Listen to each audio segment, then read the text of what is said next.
높여주고 위해주며 그렇게 행복이 온다. 베드로전서는 일상박해를 받는 성도에게 보낸 편지인데 베드로전서 3장 1절에서 7절까지의 말씀은 느닷없이 그 사회생활의 지혜를 알려주다가 또 느닷없이 뜬금없이 부부관계의 원만을 권하고 있습니다. 배우자에게 먼저 믿음의 행실을 보이고 섬기며 살 것을 권합니다. 일상박해를 당하고 있는데 너희들 부부생활 잘해 라고 하는 뜬금없는 말을 하고 있다는 거죠. 일상이란 가정과 사회의 삶이죠. 일상박해, 일상고난은 사회뿐만 아니라 가정에서도 일어납니다. 스트레스는 사회만 주는 것이 아니라 가정도 줄 수 있다는 거죠. 베드로 시대는 강력한 가부장제 사회이기 때문에 남자는 가정에서 황제였습니다. 법이고 규칙이었습니다. 그런 집안에서 어느 날 아내가 예수를 영접하게 되었던 거죠.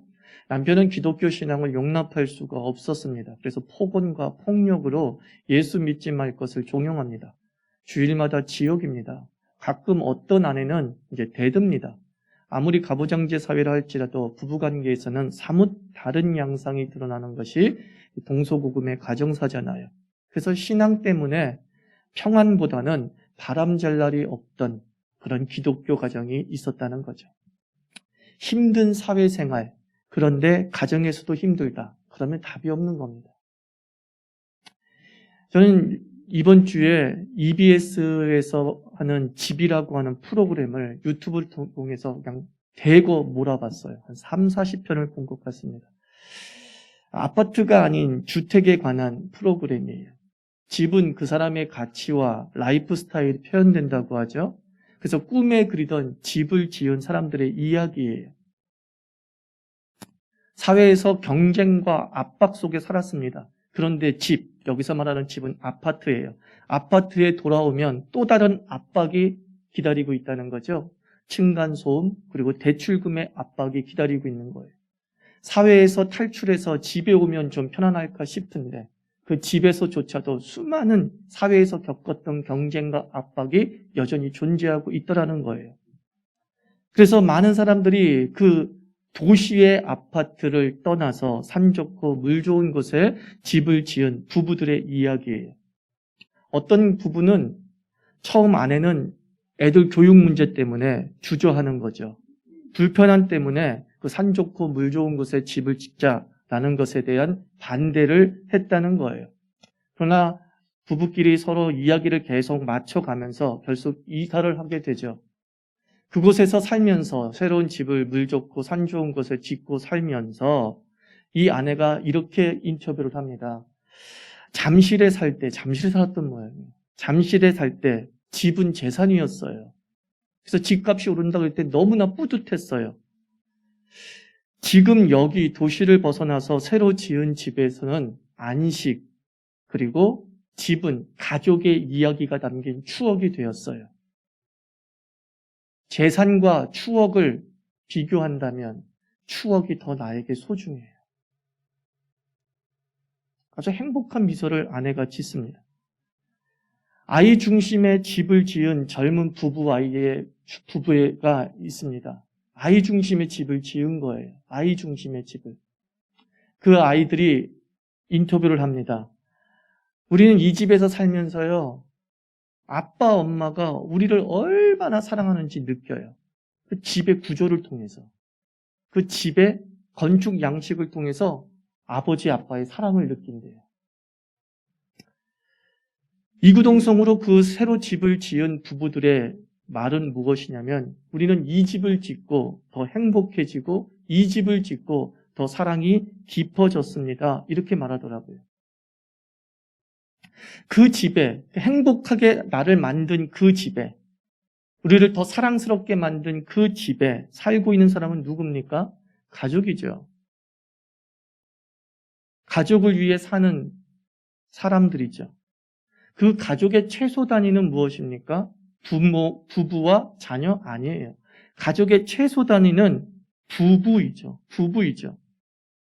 행복한 가정은 사실 행복한 부부와 동의어입니다.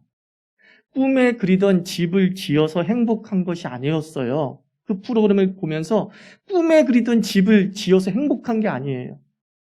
꿈에 그리던 집에 대한 꿈이 같은 부부 때문이에요. 그 부부가 먼저 행복했어요. 그 부부가 먼저 마음이 맞았어요. 그 부부가 먼저 같은 꿈을 그리고 있었어요.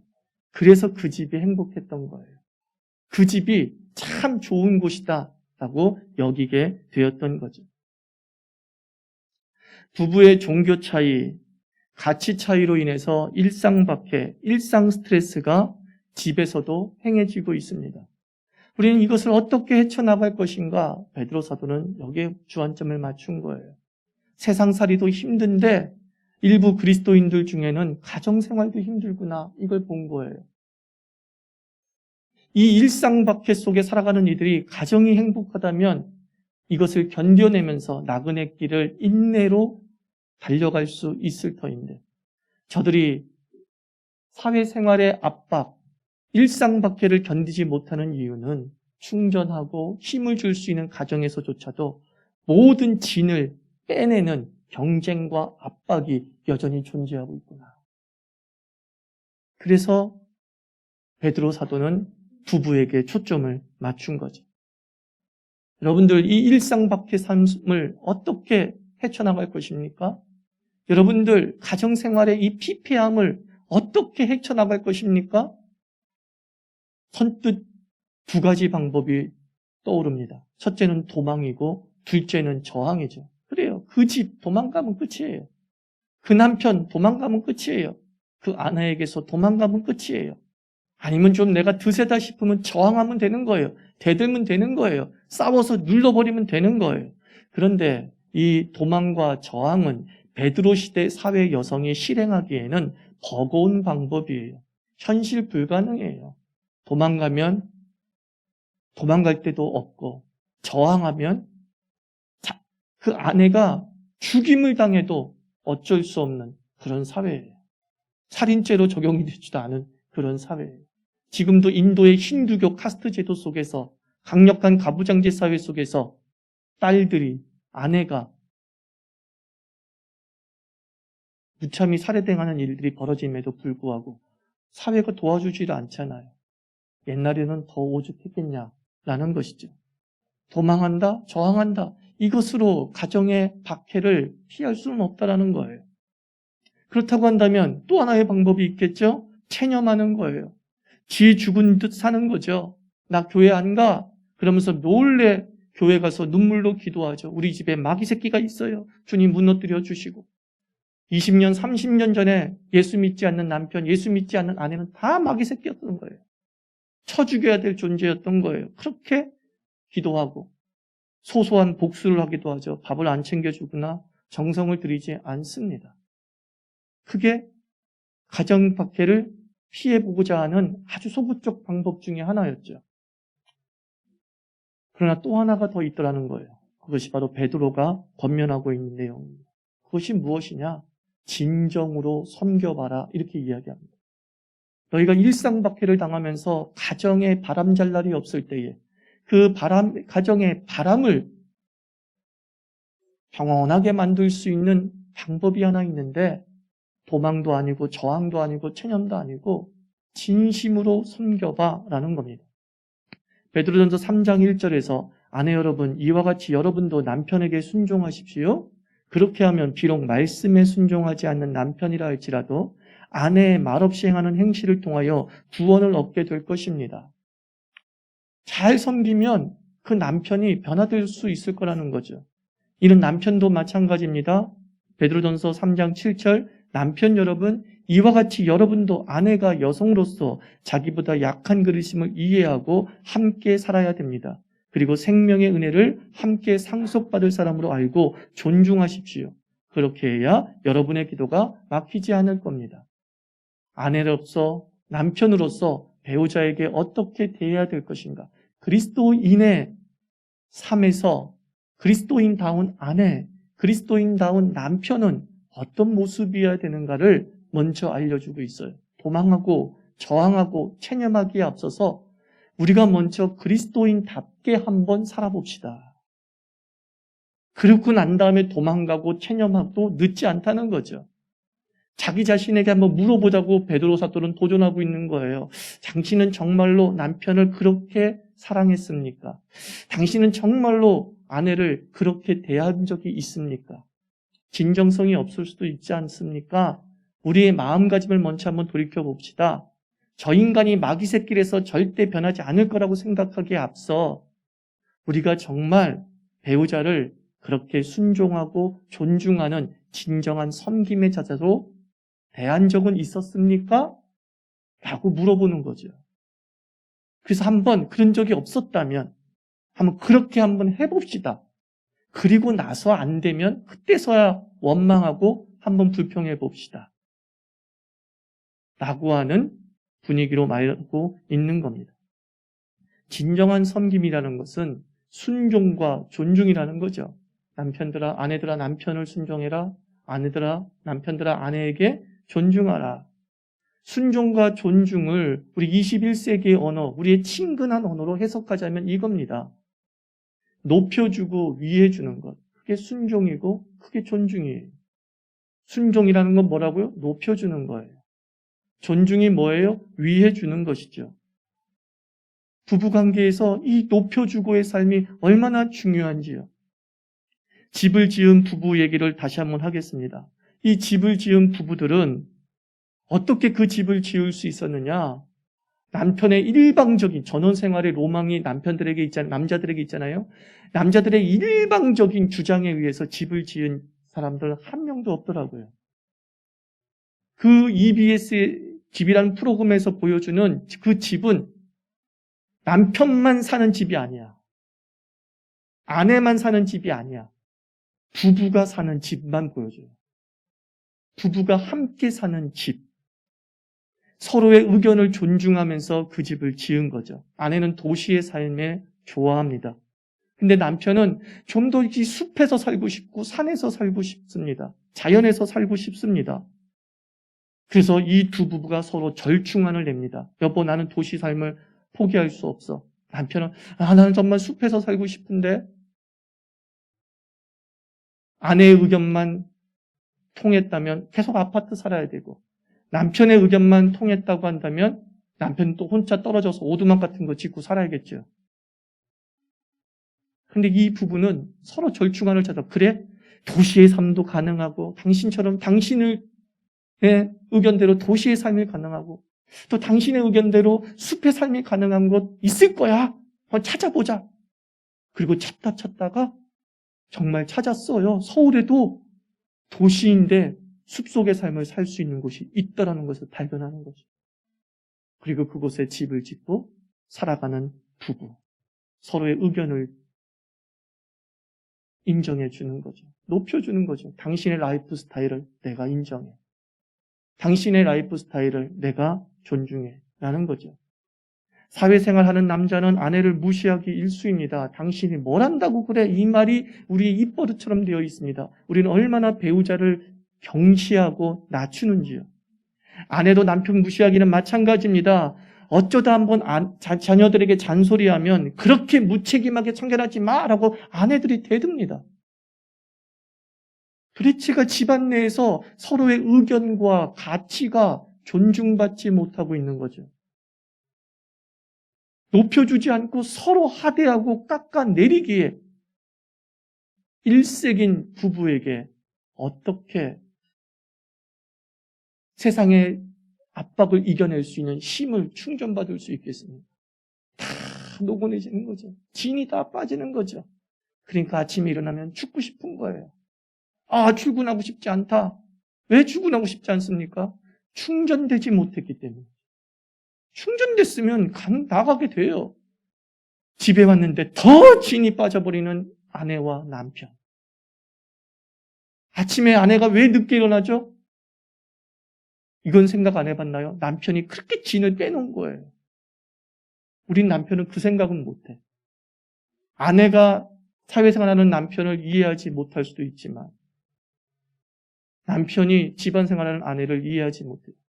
그래서 아내도 남편과 함께 충전받고 싶은데 집에 들어오면 또다시 남편과의 경쟁과 남편과의 대립이 저녁 시간을 잡아먹는 거예요.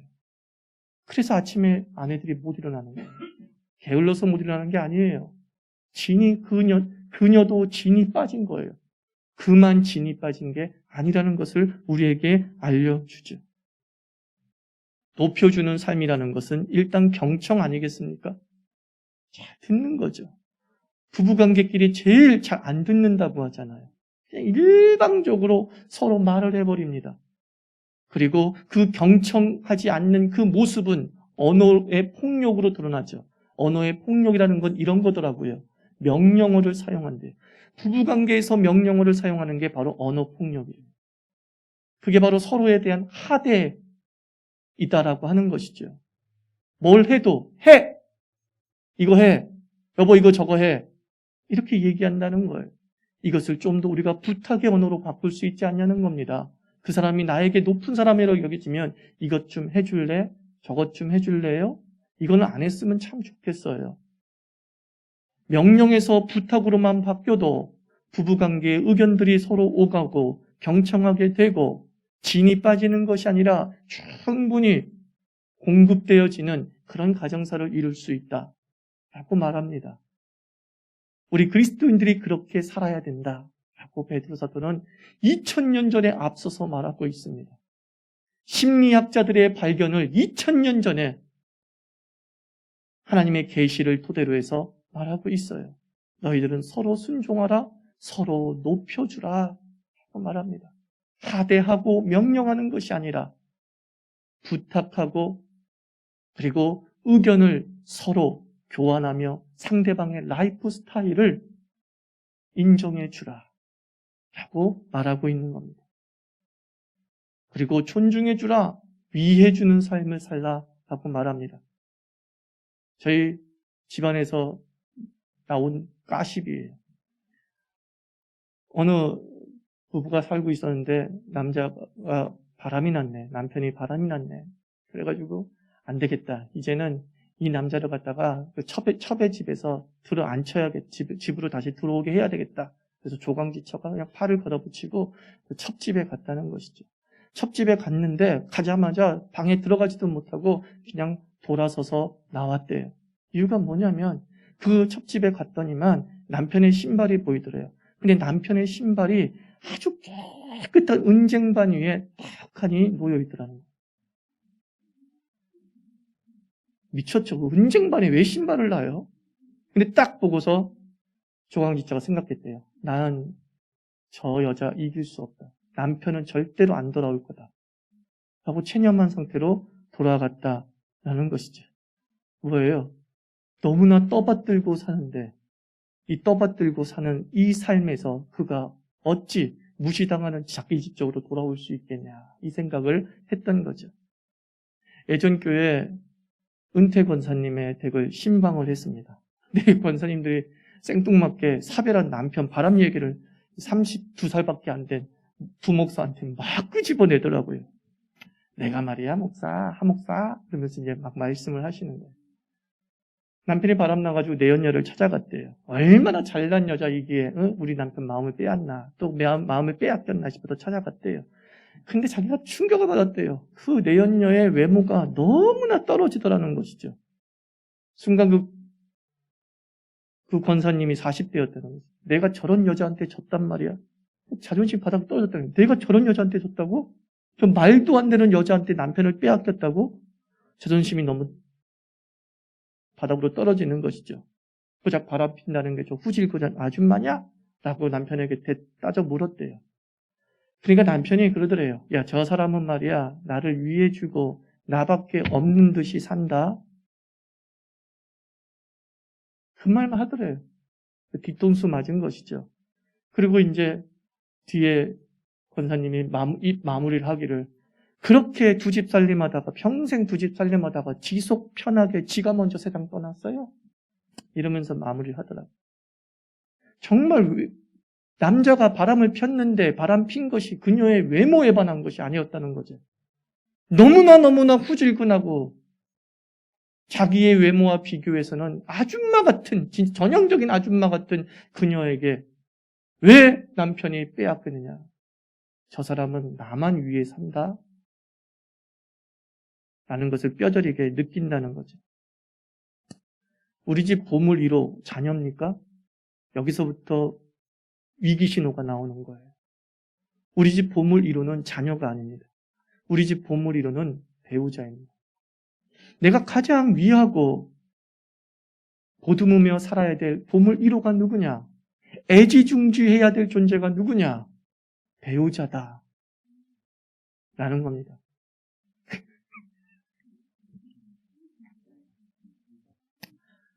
가끔 이렇게 가족 예배 드릴 때 묘미가 이거예요. 그래서 제가 사담입니다만 어렸을 때 책에서 읽었습니다. 목사님들이 설교를 할 때 설교의 수준, 언어는 어느 정도를 대상으로 해서 언어를 해야 되느냐. 그래서 중1이라고 그랬어요. 중1 정도면 모든 어휘력이 만들어지고 쉬운 언어들이 다 나오기 때문에 그 언어에 맞춰서 설교하면 대가족 설교가 된다라고 했거든요. 그 말이 맞는 것 같습니다. 자, 우리의 1호의 대상은 남편이고 우리 보물의 대상은 아내이어야 한다라는 거죠. 위함을 받을 때 사람은요, 사랑의 전투력이 커지는 거예요. 내가 정말 소중한 존재구나 라는 것을 느낄 때에 그 사람은 그 공동체에서 그 가정에서 자신이 해야 될 역할들을 더 강력하게 해나가는 거죠. 책임감이 생긴다는 거죠. 그것은 남편만의 문제가 아니라 다 남녀 통틀어서 마찬가지예요. 그런데 희한하게 자녀를 소중히 여기면 어떤 일이 벌어지느냐? 자녀를 소중히 여기면 사랑이 커지느냐? 결코 그렇지 않아요. 자녀를 소중히 여기면, 자녀를 보물 1호처럼 여기면 버르장머리가 없어져요. 그건 남편과 아내에 대한 위함과 정말 성격과 결을 달리합니다.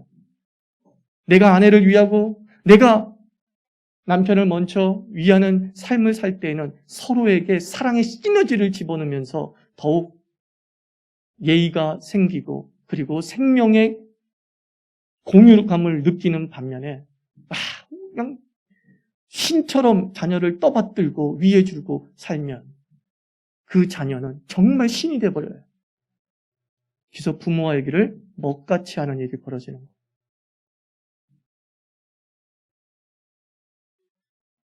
이 존중은 위해주고이죠. 또 다른 말로 이거예요. 챙겨준다라는 말도 될 수 있어요. 위해준다, 챙겨준다. 저는 같은 말이라고 생각해요. 옛날에 츤데레라는 단어가 유행했었죠. 무뚝뚝, 무심한 척하면서 챙겨주는 것. 그때 굉장히 사람이 기분 좋아한다는 거잖아요. 사소한 것, 아주 작은 것을 챙겨주는 것이 존중이에요. 슬쩍 만난 것 밀어주고, 샤워할 때 속옷을 주고, 우리 남자나 여자나 다 호텔을 좋아하는 이유가 뭔지 아세요? 호텔은 다 챙겨줘요. 작은 것까지 다 챙겨줘요. 거기서 뭔가 대접받는 마음이 드는 거예요. 그래서 호텔을 선호하는 거예요. 그러니까 집에서 서로에게 호텔리어가 되는 것이죠. 남편은 아내의 호텔리어가 되어주고 아내는 남편의 호텔리어가 되어주는 거예요. 그때 같이 집은 가고 싶은 곳, 돌아가고 싶은 곳이 되는 것이죠. 가끔 우리가 떡을 하고 그럴 때에 권사님들이 안 나온 성도들 이름을 딱 떠올리면서 챙겨놓더라고요. 그게 존중이에요. 그냥 무시할 수도 있잖아. 안 나왔으니까 당신은 못 먹어 이래야 되는데 오늘 누가 안 나왔고 오늘 누가 안 나왔더라? 이 떡 몇 개 남겨놔야 돼. 그래서 그 사람들 가져가라고 해야 돼. 그런데 참 마음이 좋더라고요. 그것을 배우자에게도 할 줄 믿습니다. 그죠? 그 챙겨주는 것. 우리의 교회를 호텔처럼 느끼게 만들어줄 때 편히 쉬고 싶고 안식을 누리면서 충전이 되는 역사가 벌어지는 겁니다. 순종한다, 존중한다. 별거 아니죠. 순종이란 뭐라고요? 높여주며 사는 거예요. 존중이란 뭐예요? 위해주고 챙겨주며 사는 거예요. 사회는 일반적으로 적대적입니다. 사회는 환영보다는 경계를 합니다. 사회는 양보보다 선점하면서 자신이 우위에 서려고 하는 것이죠. 런던에서 뉴욕까지 가는 가장 빠른 방법을 공모했습니다. 런던에서 뉴욕까지 가장 빠른 방법, 별의별 방법이 다 나오죠. 뭐 콩코드를 타고 가면 된다, 로켓 엔진을 만들어서 타고 가면 된다, 아니면 뭐 알래스카 북극 어디를 통과해 가면 최단거리다. 별의별 빠른 방법이 나오는데 1등으로 뽑힌 게 뭔지 아십니까? 런던에서 유럽까지 가는 가장 빠른 방법, 사랑하는 사람과 함께. 맞죠? 정말 미운 사람과 같이 가면 하루가 1000일 같지만 사랑하는 사람과 가면 1000일이 하루 같은 일이 벌어지는 것 아니겠습니까? 우리가 어깨동무가 필요하다고 한다면 가장 먼저 부부가 어깨동무를 해야 됩니다. 우리가 아직 살고 있다면 오늘부터 높이고 오늘부터 위하며 삽시다. 행복한 가정은 부모와 자녀가 만드는 것이 아니라 부부가 만드는 것이. 부부가 행복하면 그 가정은 행복하다라고 말하는 거예요. 그래서 부부가 서로 높이고 부부가 서로 위하며 사는 삶을 오늘부터 우리가 살기를 바랍니다. 기도합시다.